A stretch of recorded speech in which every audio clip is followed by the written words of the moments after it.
it's got to have like the 4. I think every show needs like the 4-episode test, but I'll watch another 3 episodes, I think. A 4-episode test is a really good way to put it. Yeah. After 4 episodes, then I'll give up. Then you'll give up. Then you Yeah. probably should give up. Yeah. What really scares me is the person who talked about the fact that they had plumbed the depths of archive.org and found episodes that are no longer available or hiding out somewhere. I thought that was pretty funny. What is wrong with you people that you're going back to like from 600 something episodes going back to the first 10? What is wrong with you? Sick and strange people. Anyway, what are we going to do? Oh, yeah, we're doing a show. There's a I show. forgot about that. Nobody's doing a show. It's a lie. I thought we were still doing small talk, or our version of small talk. I'm still looking up to see what that series was. Now I've got to find out what the name of it is. There's just no hope. So while Terry's looking around, I'll just say, howdy, folks, listeners, whatever. To another episode of the Dead Robot Society. I'm Paul E. Cooley. That's Veronica Jaguar. And beneath me, as he always is Terry Mixon. Well, he makes it sound all dirty. I did not make it sound dirty. You made it sound dirty. You went there. V went there. I didn't go there. I was talking about he's beneath me. Look at the screen. He's beneath me. Perv. He's also beneath me in style, stature, and class. Be that as it may. Wow. This has been a week, so if I seem like a little bit of a zombie and out of sorts, you'll have to forgive me. It's just been an awesome week. Be that as it may, I'm just going to move on to other topics like, how the hell are you, Vree? What have you been up to? See, I have been auditioning because I'm still working on getting titles, and hopefully something will pan out because I like my job.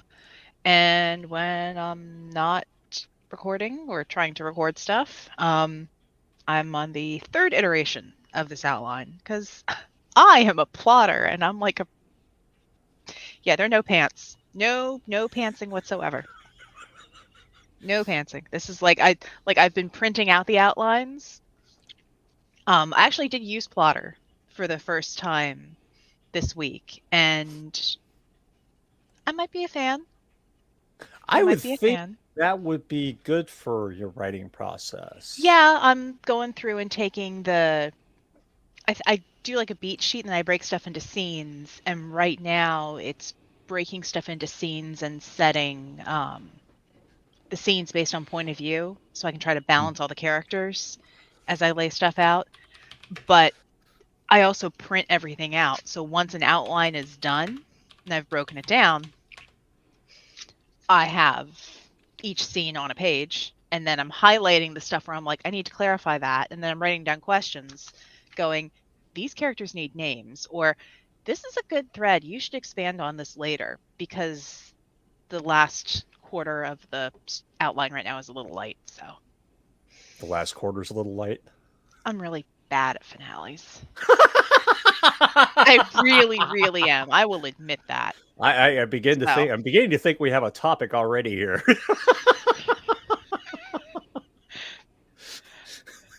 I'm just supposed to be here for like witty banter and flavor. That can't give purpose and topics. What the crap? Are you kidding? What do you think Terry actually does here? He just exists to make things happen. That's all he is. He has absolutely no strategy. His strategy is chaos. He provides. It is totally not. I am the cat wrangler. Well, cat wrangler, what have you been doing? Obsessing over taxes. Here's a note for you kids. Being successful unexpectedly can be just as much of a pain in the butt as not making it. I'm a little afraid to know. Explain. Be careful what you wish for. The IRS will get you. Yeah, there's nothing like owing the IRS thousands of dollars that you thought you were good on, and then having it, oh, no, tax code changed. Oh, no, you earned $40,000 more than you thought you did. So the plan then is you've got to create this like mega empire for the empire so that you make so much money, you'll have all the loopholes so you won't have to pay any taxes. Or it goes the other way. I make so much money and I'm so successful that I end up living in a refrigerator box under a bridge. There would not be enough room for your cats. This would be a problem. It would be. Milestone. I think that I have to get her to tell me, but I think we almost pulled in $250,000 last year. Cool. Congrats. Yeah, congrats until the tax man cometh. Chaos Pitcher. Yeah, I think that's a good title for Terry. If you ever want Terry to workshop, an idea with you, he's going to give you 10 million ideas you don't want, which are going to spur about 1,000 that you do. I'll just put it that way. Oh, yeah, Matt, time to bank in the Cayman Islands. For the good old days when Swiss bank accounts were really private. You were all fools to believe that was ever the case. Really ever the case. There is no such thing as privacy and security unless you've got it in a box and you're sitting on top of it with a shotgun. The best security is like that one guy that has a buttload of Bitcoins on an iron key. I thought you were going to say buttcoin. No, not Bitcoin. Bitcoin. A buttload of Bitcoin on an iron key thumb drive that he's forgotten the password to and already tried 9 of the 10 possible iterations. If he tries one more password, it just erases the contents. Yeah, right. And it's impossible to get out. So that's secure. Right there, your money's safe. I guess it's better than a bitload of a butt ton. Ooh.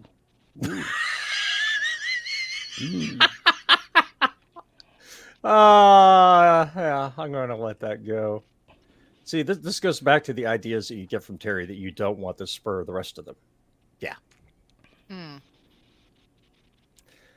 Very sad. Somebody asked me, I had a dermatologist take some samples off my face, and it's not because she thinks there's anything wrong. She actually thinks that what this is not harmful and wants to confirm it so she can stop trying to freeze it off because it's not freezing off. So this is, I don't know, a better form of having a sample taken. The biopsy is to rule out as opposed to confirm. Rule in? Yeah, that's exactly better. That's better. So, what was I saying? Somebody said my story was, just totally lacked any kind of imagination. I need to come up with something better. So I said, okay, mice pirates invaded my house, and the cats, and they were swashbuckling everywhere, and this was a wound from that. Okay. It could work. A little bit of that, red wall flavor. Sure. Yeah, fun. That's what I need. I need the Knights of Redwall to come in here and really liven things up. I don't know. I'm not sure that's going to go well for you, man. I'm not sure your bookshelves can handle that. Just saying. Probably not. I guess that leaves me. That leaves you. Fuck. So remember how March was the worst month I probably had in my life? And now April's worse. Did I not warn you that you should worse. not be going, oh, life's going to tell you something? April's not worse. One thing I knew was going to happen finally did. I had to take Luna to the vet for one last time, so she's no longer around, which sucks. We're sorry about that. Yeah, thank you. And then I got a call from my dad at 1 a.m. Thursday morning, and I ended up having to take Mom to the hospital. She's stable and doing better, but I just got home. Was it 3? I got home at 8:30, and 8:30 from till now is the longest I've been in my house for like 48 hours or whatever it is. And I think I was up for 36 hours straight. So I'm kind of it's been kind of a bad week.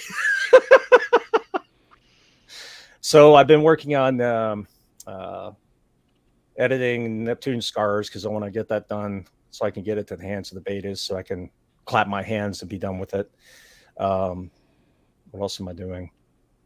I decided I needed a diversion, so I went and bought a game called Dredge.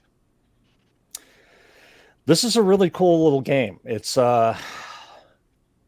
you have a boat, and you're running around this area of the ocean, and it mixes in Eldritch Cthulhu type stuff. You're out there basically pulling up stuff from the ocean, mutant creatures and everything else, and you can't be out there after dark because things chase you and that make no sense, and there are prehistoric creatures running under the ocean. It's addictive, it's creepy, and I love it. And I could spend hours and hours and hours and hours and hours playing it. And like the digital deluxe edition is $26. So I mean, it's just a fun, stupid, chill kind of diversionary game, and I really, really needed it after dealing with Luna. And after last night and the night before, I may be playing that for the rest of the day after this podcast is over with. Yeah, today wasn't a writing day for me either. So, yeah. Yeah, fuck this day, fuck yesterday, and fuck the day before. So what about your writing, man? I haven't written a goddamn word, I think, in 4 days. Well, no, that's not true. I wrote a little bit. And while I've been editing, I've been jotting down notes for... excuse me, the next book, some things here and there, and I was working on the next book, Proxima Tombs. I guess I've got 7,000 words on that one done already, but it's not moving as fast as I wanted to, so I'm going to have to start throwing some hand grenades. But I'm looking forward to that. That'll be interesting. This will be the first time we have a collective SE that we're dealing with, so that'll be fun. Anyway, so yeah, tons more to write, tons more to do, settling into the day job, getting that done. So it's a part-time gig. So I still got plenty of time to write. I just need things to calm down so I can do that. The cat appears to be levitating. Oh, it's on top of the cage. Never mind. It's on top of the metal crate that I've been putting Mia in. Ah, okay. For a moment there. Do they get up there when Mia is in there? Because I'll bet she loves bunch of that. Punks? That's not nice. No, that is nice. Not nice. I've got a tennis ball in there that I've got capping off a mug of dice that I have over there. And he dug the tennis ball off this morning and was trying to get it around so he could chase it. They knocked dice over. I've been finding dice downstairs. I've been finding dice everywhere upstairs. It's very exciting. So how do you know that your cats haven't started the secret campaign and you're just interrupting all of their rolls? Oh, I think that's actually the case. So I steal their dice and they're like, oh, how am I going to roll my random encounter? By doing 3 cartwheels, 2 flips, and knocking over a book. I give that a 5. Give that a 5 out of 6. That's how you do dice rolls. For me, I've written 32,000 words on the next Last Hunter book, and I finished a chapter in the Empire series, book 15. Sent it out to my Patreon patrons. Well, aren't you special? Yeah, with all the taxes, I'm going, do I really want to publish that this year? Do I want to wait until January? And then publish it in November so the income is next year. Oh, it's going to be it's going to come out at the end of the year. I just don't know when. You know, based on this conversation, I'm thinking everything's going to be a 4th quarter release from now on. Make it in November or December because October don't cut it. No, it's going to fall into the year. November or December, that'll fall next year. Wow. Well, he puts out 6 books a year. They're all in December. Yeah, that way you can pay the taxes for one. Yeah, it's complicated. It is very complicated. I'm sorry you're a tax zombie. It'll go away. Today was when bad news comes around, my creative nature goes away. So the writing did not happen today, but I should be back to writing tomorrow. I hope to be back to writing tomorrow. We'll see how the rest of the weekend goes. I saw that Veronica was waving around these pages and pages of stuff. Oh yeah. That's her. Me and my old school cheat sheets and everything else. That's what happens when you get mentored by a traditionally published author with 30 plus years of experience. You go, oh, we're doing it. Yes, we're doing it this way. Okay, I will do it this way. I don't. I'm in hindsight, I'm not sure how I lucked out to. Well, I know what happened. I was just nice, and I could actually like write fan fiction, and that's how I got into Secret World Chronicle. But yeah, it's definitely nice having that like structure and somebody I can go to when it's like, okay, I'm screwed. What do I do now, or where should I go? There's this thing called an and Misty can outline. do that. Lift it up. Yeah. Rip. No. Holy shit, no. Because I'm one of those people that if you give me a blank page, I freeze. But if I have boundaries and something to follow, then I'm able to kind of get in the mentality and start writing more quickly. And what I found with some of the other projects that I work on with co-authors is that if I have the outline and it's all set, and I'm supposed to sit down and sign in at like 8 o'clock, 8:30, what have you, I don't have to worry about what am I going to do next. It's literally go in, open the file, read the last 3 paragraphs, line it up with the outline, and then just go. Right. And it's not to say that I know exactly what's going to happen. There's still there's opportunity for a little bit of flavor here, but by doing that, I can bang out 1,200 words in an hour and a half at the end of the day and then go, oh, that's not bad. And then be able to come back to it the next week and keep going. So putting that much detail into an outline now will save me the headache later, so that when the time of day comes around where, okay, it's writing time, I know exactly where to go. But it means outlining literally takes months.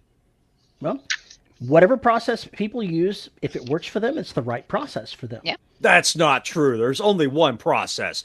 My process. I am pretty confident it's more like that walking out into the backyard totally drunk and using lawn darts to throw at words you've scribbled on various pieces of paper that you took from your neighbor's mailbox without their permission is not a valid way of writing a story. Nor is, standing there and screaming ideas and waiting for the possums to give you feedback appropriate uses of beta readers. Wow, I need to get some mushrooms to try that shit. I bet that would be glorious. That would be glorious. No, it would be ruined because all the possums would have my voice and they'd be telling you story ideas that you don't want to hear. That'd make it even funnier. Actually, that brings to mind, I wonder, Paul, do you have a possum level on your Patreon? Oh, God. Well, if I get around to getting the goddamn LLC finished, then quite possibly we're going to have a possum running, mascot of some sort. So we need a possum plushie. We need a possum plushie. Oh, God, a Cooley possum plushie? That'd be terrifying. So what does that look like? What kind of eldritch features does this possum have? And can it still be adorable with tentacles? I'm sure the Japanese could answer that question.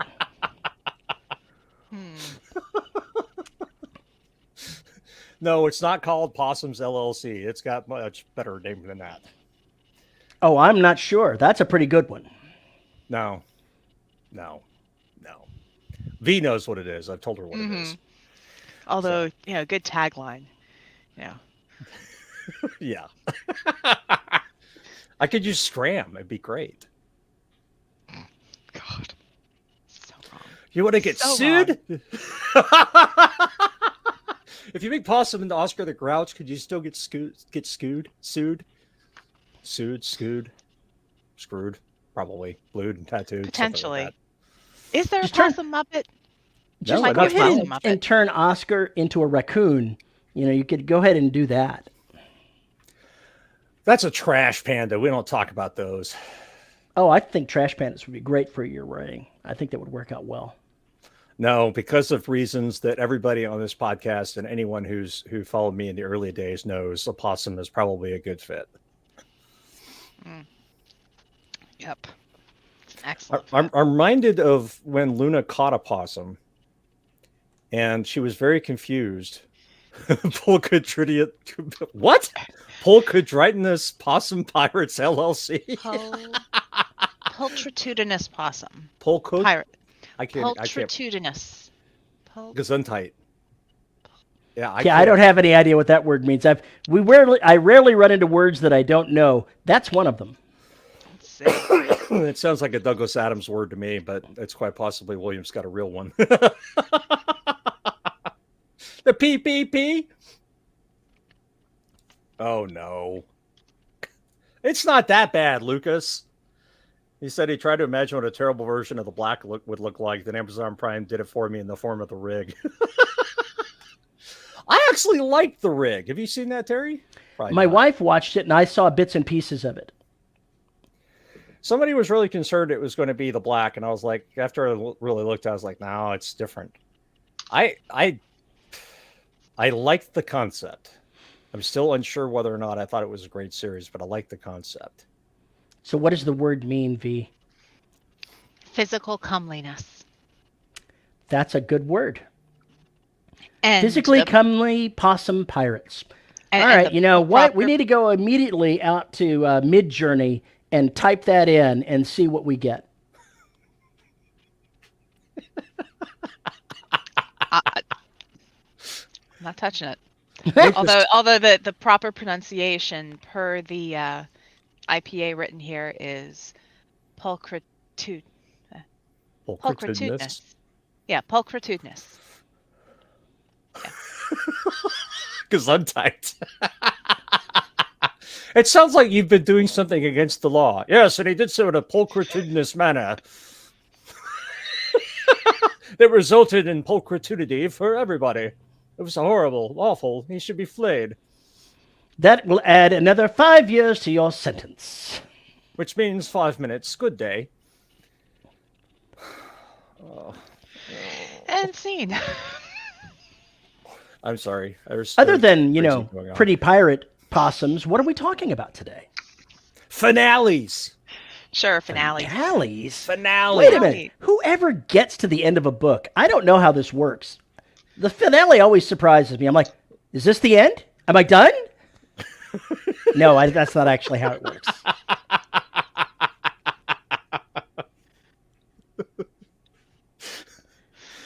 V says she has problems with finales. I do. I mean it kind of it's a double thing. One, it's making sure that the finale fits the build up. So kind of like what we talked about last week, that whole promise, keeping your promises to the reader. A good finale is a promise to the reader. And it's like, how do you wrap stuff up?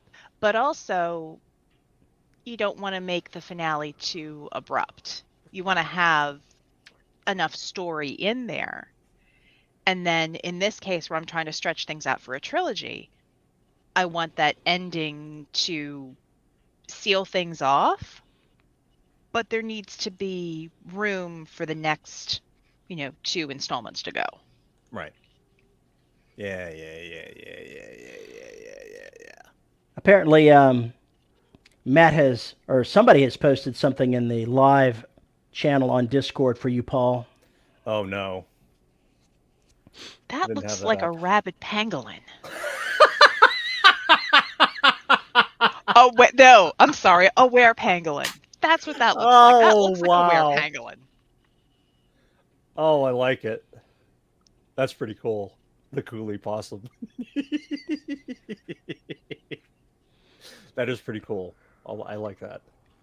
That's what happens if you land on one of your planets and call forth, the nature spirit of the plane. forth the possums and pulchritudinity. See how many people actually know what the word is. It comes up like that and sounds like Joe Pesci. Wow. Oh, you could look at frightening. if. Mhm. I'm afraid to ask.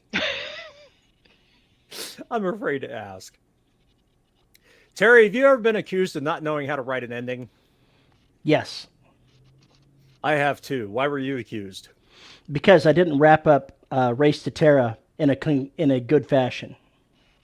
And this is actually a very valid statement. I did not end that book well. I ran out of pages, and I had to find a place to stop it. And it was not a good thing. I learned a lesson from that. Let's see. I have been accused mainly for the Derelict Saga of not being able to, or of not knowing how to do an ending or make a finale work. But I will say that considering nobody understood what I was seemed to understand what I was doing, that's bullshit, and it was bullshit from the very beginning because it was not designed to be that book. It was $5. Now it's 4, but it was 4 books. God damn it! So each one had to have a finale that was less than the finale that you thought it was going to have because we had to have the big goddamn finale at the end of the fucking series. So there. Ruta says, so cats can sleep safely on this post without fear of rolling over the edge by accident. Allow me to assure you that is not always the case. You know, they talk about cats are the most amazing, skilled, agile creatures on the planet. So graceful. So graceful. Not been in my house, have you?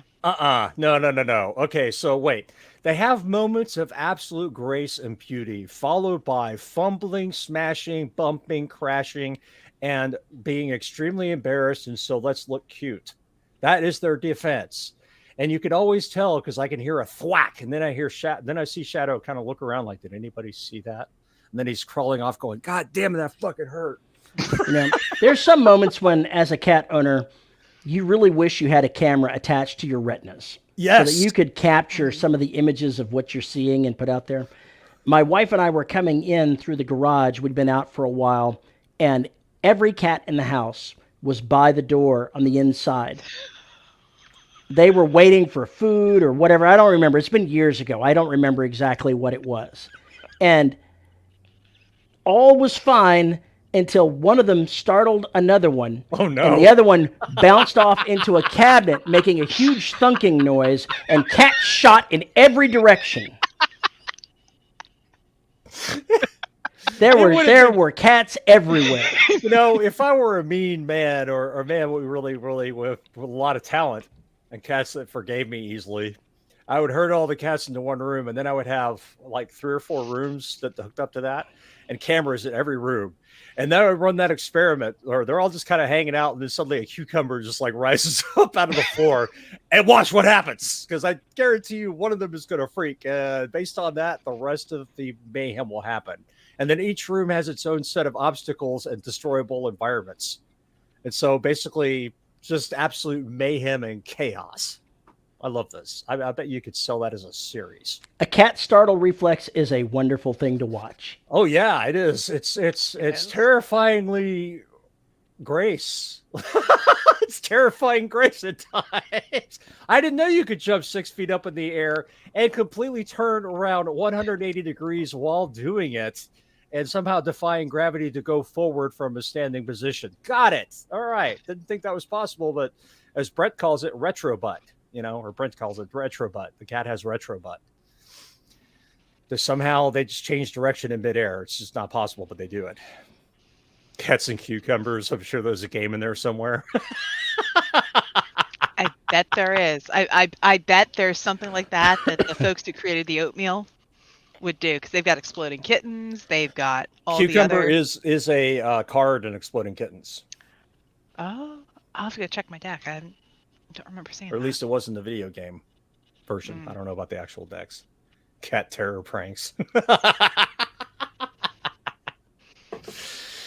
Cruel and usual punishment. I don't know. Terry? Finales. Finales. Is the ending. The key, I think, to writing a good finale is you've got to take the most satisfying themes that you've got, that you've been building up, hopefully building up as you write the story, and find a way to turn them into a big old snarl at the end that leaves things up in the air until right when you've settled things. You can't make it too easy for the heroes. You've got to make them work for it. But it has to satisfy the ending, not only by what the reader sees the characters doing, but by not feeling cheated by having it feel like Deus Ex Machina. Yeah. Yeah, it can't be too easy. They have to earn the finale, and there has to be enough of a low right before it so that you see them pretty much climbing out of the hole that they've dug themselves into and then succeeding. Then you've And also then- got to have a little cool down period after that so that you don't just end right there on big space battle, chop. No. That's not how this works. No. What? That's not how you do it? No. You It is sure? You need Pretty sure. a bit of a denouement or A denouement? a denouement. That's usually 3 more books. That's a denouement. That's a trilogy, Paul. No, I said 3 more books. I was talking about a tetralogy. Ay, ay.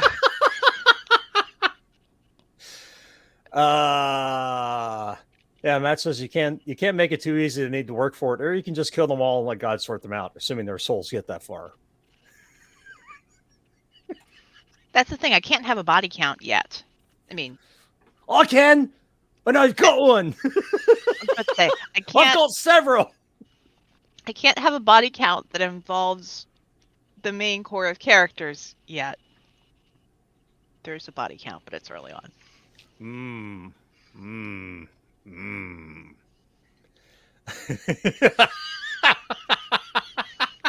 Lucas's ending turns out friendship was the real victory. And then they all took the blackout for tea. I don't think that's how that works. I could be wrong. You know, he's William is talking. You okay, Bill? William is talking about his experience in short fiction. He says, "So I like to look for something that takes the most impactful point or theme of a short story and stabs it with a sledgehammer. That's a proper end for me."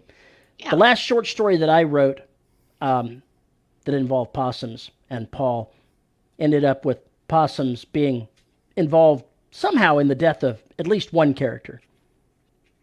It should have been Paul, but no, he just got hung by a little girl in the outhouse. Were they all separate possums, or were there like 3 possums in a trench coat?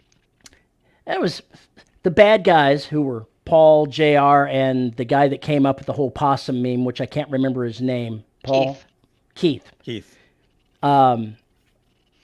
And I had Keith and them having like this in-ground pen for possums that they were keeping to cook or whatever in this post-apocalyptic series. And Keith got basically butt kicked into the pen of possums and left there.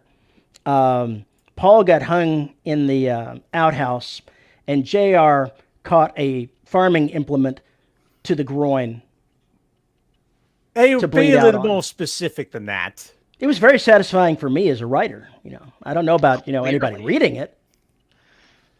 Well, if they know JR, they were probably like, "Yep, that's about right. Yep, that's about where it needed to be. Yep." So, formula for a successful finale: kill JR somewhere. Ask JR how he wants to die, and then do the exact opposite. Opposite. I want a glorious death. Okay, dies in shithole. He told me he wanted there to be buckets and buckets of blood in his death, so I made sure there wasn't a single atom left of him when I was done. Nothing like having Kelsey turn the plasma gun right on you, vaporize you and the nuke you're standing in front of. Mm-hmm. Therefore, you no longer have any reason to exist in this story because you are non-existent. Poof. Disappeared in a puff of logic. So that's be what gone. I was just thinking about this. There needs to be a logic gun, a logic weapon. You fire the logic weapon, and anything irrational gets destroyed. Oh God, we're all dead. I'm trying to figure out how that would work, but it sounds like an alien toy that would just be too much fun. No. Mm.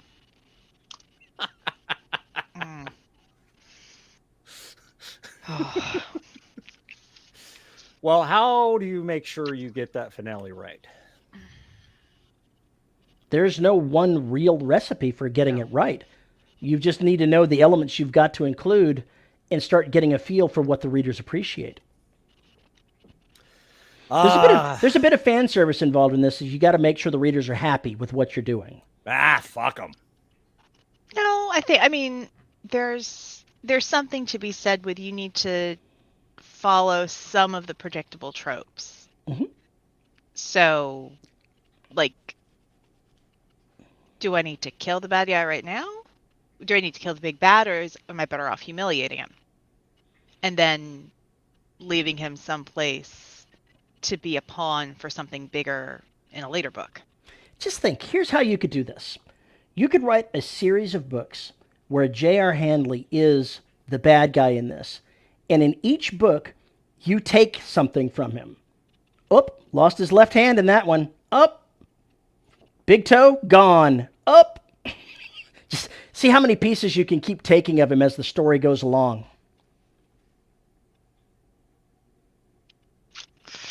I don't know. Seems like exactly. That seems exactly like the kind of thing you would do. Yeah, I'm not sure if this is if what I'm writing is as violent or bloody as what either of you are doing here. Well, wait a minute. So Wait a minute. you don't have to make it bloody or violent. It could all just be he has these little accidents where he chops his own foot off. He does something else bizarre. He maims himself book by book by book. And pretty soon, by the time you're at book 12, he's in a wheelchair. He can't see anymore because his eyes are gone. He's like wearing these things. This is set to be 3 and be done. So whatever I do for the 3 finale, books? Yeah. Nobody writes just 3 books. What is this? This is, if I write these 3, then I can go on to the, like, I think they're like 6 book ideas right now for a cozy romance sort of thing. Because every time I think of one idea, another 2 come along, and it's gotten so bad that my daughter has started suggesting ideas. Suggesting ideas to a writer is fun because then they're like, when am I going to have time to write this? I think that's exactly what I said at the hockey game where we were watching. We were at a hockey game, and one of the players was who was on the ice during warm-ups, and he stopped and he skated over, and his wife was holding up his son. So little chunky butterball baby with these big old cheeks and just making faces at his dad through the ice. And I'm like, aw, this is cute. And I'm like, huh. So there's a whole single dad romance, failed hockey player. The town's in Connecticut. I could work on that. And I could do, and my daughter's like, what do you think about it? I'm like, he looks like a protagonist, doesn't he? She goes, what are you thinking? Single dad romance. Oh, yeah. So, everyone else is cheering on the game every time there's You're a break. scribbling notes. Oh, there were notes. There was I forget what I think it was like a receipt or something. I grabbed it, started writing stuff down, shoved it in my purse, and my husband was like, "What are you?" Story stuff. This isn't. No, that's another story. When are you gonna have time to write this? Someday. So. Someday. Life with writers. Someday it'll be written. But yeah, no, just 3 for this because I could leave it open for more, but I don't want to plan that far ahead. If I can have a story that wraps itself up in 3, that's good. And if the world and the characters develop enough, there's enough backstory and history that I can go further. I can go to the time before the action of the trilogy, and I may be able to go after. But there was a series of books that Nora Roberts wrote that were romance books, and I think it was called The Wedding Planners Quartet. It's 4 books, 4 friends, and going through each of their romances. So it involved all of the same set of characters, but it was only focused on the romance angle for 2 of them at a time. Man and woman at a time. And once one was solved, that's that book, on to the next book and the next character. Mm-hmm. So apparently that's a viable sort of thing. I don't understand what it is with you and trilogies, why you don't understand them. I don't get this. Because the long tail of a big, long series is where the bucks come from. Some books, some stories just do not lend themselves to that. It happens to do, I know that it has to do with the fact of what I like to read. Yes. I don't like saying goodbye to characters. I want to, when I'm reading a book series, I want it to keep going. I want there to be more. I want there to be more. So I'm feeding my own desires as a reader when I'm writing long series. Yeah, and that's so I know where it comes from. I know that there are a time and place for standalone novels and trilogies, but it's just not for me. I could not write something like that. I would go crazy. I think that some of my favorite tales have been trilogies, have been these closed series and usually because the author had intended it that way from the very beginning. Those are very satisfying usually because they do have an opportunity to give you 3 different finales, so to speak.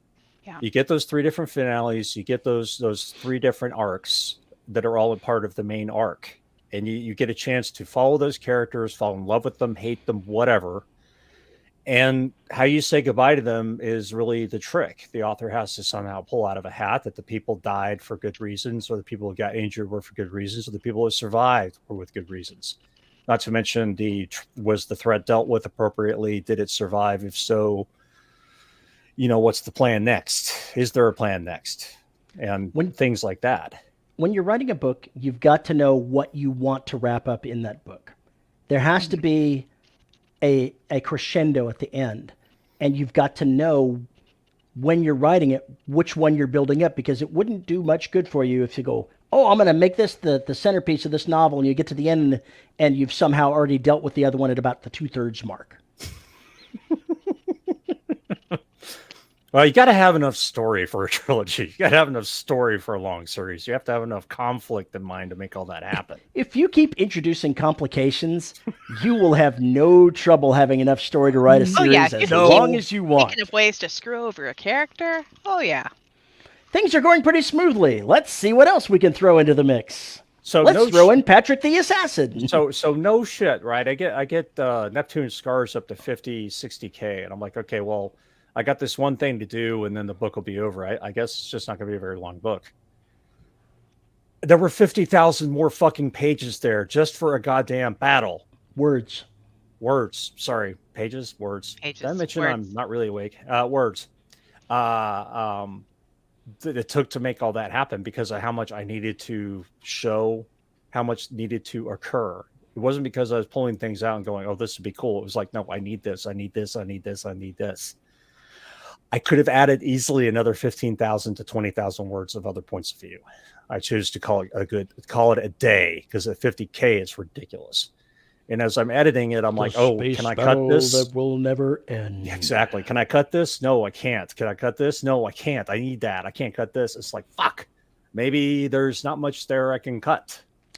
When I'm writing a chapter in a story, I've settled on having 4 points of view as what I like. It gives me enough range to have different people doing different things, and I can still jump from character to character to character. I found that I follow almost the same sort of thing as a novel crescendo in a chapter. I want to go ahead and say, when I'm writing this chapter, what do I want this character to accomplish in this chapter? It's got to have a purpose for this chapter. It may not be a big, exciting ending, but there's going to be development. There's going to be things that happen, and I need to know what those are for that chapter and for that character, because it's going to feed into what happens next. And that's where a lot of the chaos in my stories come from, is I may start writing a chapter and say, oh, I'm going to do this thing. And I'm like, well, how the hell is that going to play with everything else? And then the course of the plot just starts turning this way. And then you end up going in a direction you really didn't foresee. And that's magic. It's a wonderful thing. Yeah. I get that. As I'm going through, I'm looking at the ideas that I wrote down, and I'm highlighting stuff, and there are things that I threw in as like, well, this will happen. And initially I had just meant to put those in as this is background information. Then I go, wait a second, that's kind of important. Ooh, I could really screw something up with that. And then make a note, go through, and do that. But it's, I know I'm sticking to like less than, I have 3 points of view in this one because I decided the villain did not need a point of view. I know I talked about Karen Chance and the Dampier stories that she wrote in the past on the show, and she has a way of slow boiling events with characters that start off with these little things happening, and then they grow into larger things, and then they grow into semi-larger things.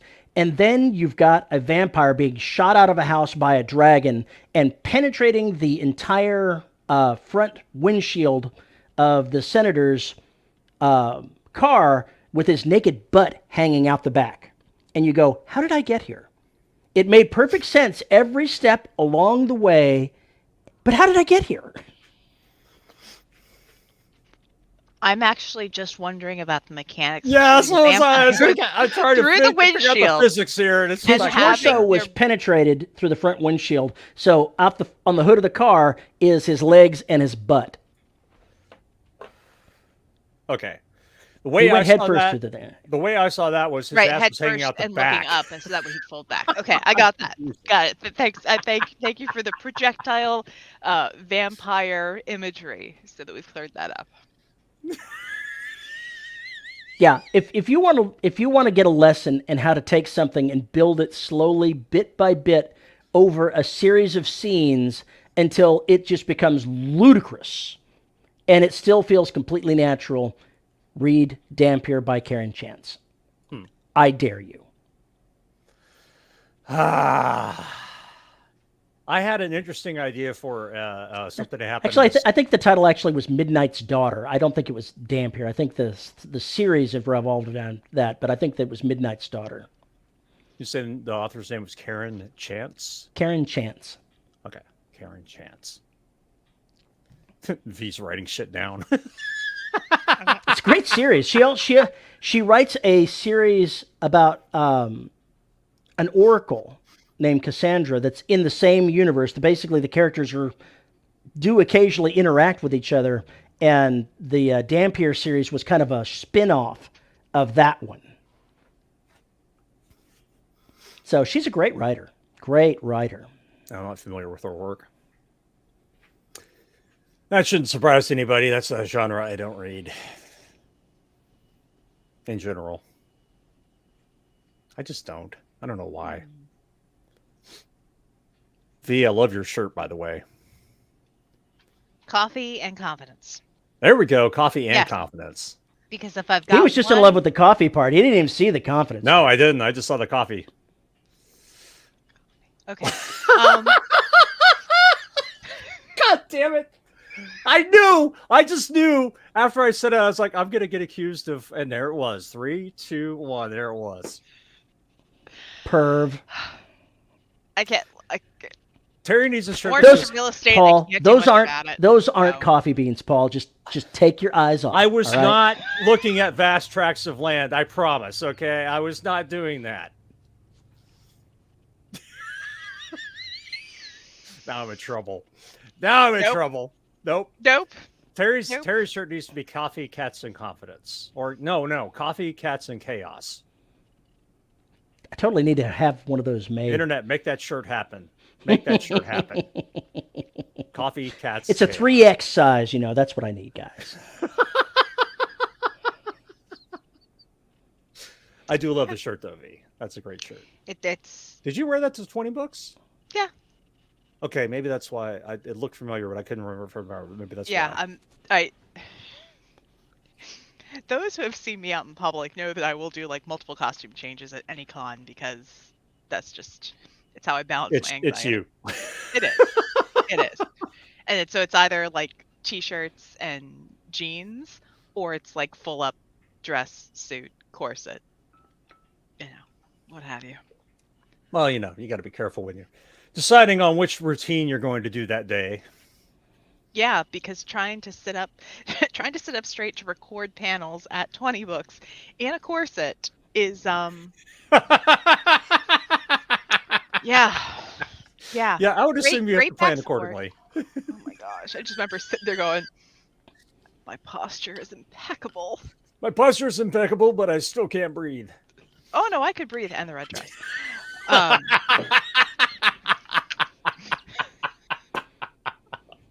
I love it, Lucas. Officer, hear me out. Mildred has the red dress, Red Red dress. dress. and Red dress. I don't know. You were talking last year that you might change things up a bit, and it might be a Get little something different other than than the the red dress. dress. I keep looking. Oh gosh, years ago. This was like high school years ago. I actually had a full up red suit. Like it was Ooh, the red it was, power suit. Yes. It was, but this was the 90s, and but I had it was a red, it was fire engine red suit, and I would wear it for speech team competitions. And the irony of that was the stuff that I competed in mostly and did well, you didn't, surprise, you didn't see me. I did radio broadcasting, which was literally they would hand you a script and you'd have to mark it up and you'd have to do an intro and outro. And what's it? The first round was always, what's it? The first round was a commercial. The second round was usually like a sports story or something. And then the third round, you would have you'd have like a full 5 minutes where you had to edit down like 3 stories and put them in the right order and have a sign in and sign off. And then if you made it past those rounds and you went to finals, then they would give you like 7 minutes of story material. And it would include national, international news, local news, some sports or local stuff, and you had to be able to edit it down to 5 minutes with your sign in, sign off, and then go in and read it. But you weren't allowed to have a stopwatch. So you had to know how fast you spoke and how to count things. And I lucked out because both my parents did news radio for years and years and years and years. And so they're like, I said, how do you do this? Like 15 lines. Just count 15 lines, and that's about a minute for your standard, speaking speed. I'm like, really? And I would do that. And then I'd practice, and I would creep any high schooler, there's going to be some kind of mind games. And mine was putting on my headphones and having either my Walkman or my CD player. And I would find, what was it? I think at the time it was either Blues Traveler or Bare Naked Ladies. I'd find these really fast songs with a lot of words so I could work on diction and pronunciation. And I would pace, so you can imagine, 16-year-old me, bright red suit, pacing around the hallway, creeping people out because I am whisper speaking all the words to like 1 Week by Bare Naked Ladies or Run Around by Blues Traveler, which are really fast songs with a whole lot of words. It was great. Talking costuming, yeah. Yeah. I keep threatening to go ahead and buy a zoot suit to wear at 20 You bucks. should. I just love the looks of them. I keep worrying, though, that I'll be accused of cultural appropriation by wearing For a zoot zoot suit? One never knows. I know that both the Hispanic community used them and the black community both used them, but it was, I just love the look of them. I think they were awesome. Wasn't there a movie called Zoot Suit? There could have been. I think there was a movie from the 80s called Zoot Suit. I could be wrong. I don't know. I just work here. One of these days I'll get around to doing that. Oh, yeah. And Mildred is right. The not breathe. You can breathe in a corset. You can actually breathe really well. It's just a different kind of breathing. And I don't know. A different kind of breathing. It's probably more like the breathing we did for like playing brass. Yeah, it's you got that diaphragm. You got to control it. But I mean, really, we're supposed to be doing that even when we're narrating and actually projecting our voices anyway. Yeah. So as long as you're sitting up straight or standing. You're fine. Exactly. If not, that's a totally different thing. Yeah. Oh boy. Weren't we talking about finales? We were, but as usual, we got distracted because that's how this show goes. No. Yeah, I hate to tell you. I mean, I know you haven't been with us long, but that's usually how this goes. Man, I'm so disappointed. I know. It's terrible. It's almost like you have to take on the show and try and make it make sense and adhere to a topic and see how that works for you. When you've got two co-hosts who are crazed monkeys. Exactly. Oh, yeah. The Garth Brooks Ain't Going Down Till the Sun Comes Up. That's an excellent one for warming up and practicing your breathing. It's also just a fun song. Huh. Or you could try and sing REM's "End of the World as We Know It." That no, that Garth Brooks song's faster because I can do both, but that one is faster, and the fact that there's no pausing, like you've got, yeah, there's no room to breathe for like the whole verse. Well, see, the thing is, when you're playing trumpet or another brass instrument or wind instrument, I guess, you can do what's called rotary breathing, circular breathing. So while you're exhaling through your mouth, you can start breathing through your nose. It's very difficult to master. I never did. But you can more or less keep a steady airstream going the entire time without really taking a pause. It's tough, but it can be done. I couldn't do it, especially not without how fucked up my lungs are now. But it was it's a skill I could see working, but I don't know how you would be able to do that while singing or talking. I don't know. I guess you could do it. I don't know how though. I'd have to really work on that. I think I would hurt myself just even trying. I am so out of practice with singing, but. Well, we've been here for an hour and still have not accomplished a goddamn thing. So it must be a Saturday. Yeah. That's a thing.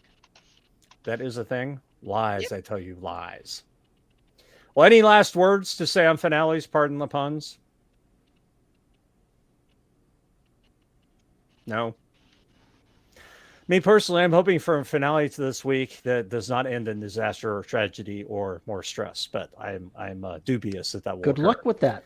Yeah, good luck with that. Exactly.